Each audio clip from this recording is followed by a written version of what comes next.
ትካል ገባር ሰናይ ኦክስፋም ኣብ ሓሙሽተ ጣብያታት ወረዳ ራያ ኣላማጣ ብሓይሊ ፀሓይ ዝሰርሓት ናውጣታት ፅሩይ መስተ ማይ ብምህናፅ ስነ ስርዓት ርክክብ ኣካይዱ ነበርቲ ጣብያታት ላዕላይ ዳዩን ጋርጃለ በቲ ጆኖሳይዳዊ ኩናት ይጥቀሙለን ዝነበሩ ትካላት ማይ ብምዕናወን ኣብ ወሓዚ ሩባ ምስ እንስሳት ብሓባር ክጥቀሙ ይግደዱ ምንባሮም ብምዝኻር ሕዚ ግና እቲ ትካል ፀገምና ኣቃሊልዎ ኣሎ ይብሉ ከፍትለ ፀግመን እየን ጎሮሮለ ኦክስፋም እዚ ድርጅት ያው እቲ ዝስራሕ ነገር ሰርሑ ማይ ጎሮሮለ ፀግብና ሰተናይና ዕያልናይና ፅግብ ገንዘብናይና ፅግብ ድባዕልናይ ንፀግም ፀገም ሓልፍና ነብሩ እዩ ሕዚ ግን ብጣዕሚ ብድመፀልና ግን ብርትሰርሓለና ሃርስናየና ሰትለና ኣርግዚ የብላ ግመል የብላ ብጣዕሚ ኣጥቃዓፀንሕ ወላ ምትድኸማ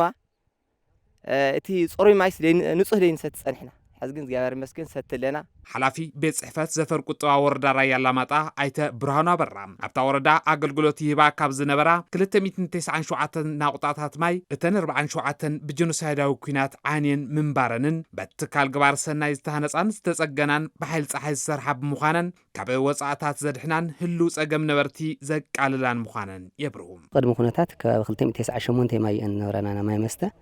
ካብዚ እንተን 171 ጥራሕ እንሰርሓ ማለት እዩ ስለዚህ ካብዚን ተን 48 ሙሉ ለወደማ ላብዝ ቅጽገናውን ይኸላያን ማለት እዩ ኣብ 2017 ብና ህዝቢ ዳህሳስ ተገይሩ ኣብ 2018 ግን ተን ኸዚ ላብ ተግባር በአካል ውን ሪአን ዘለና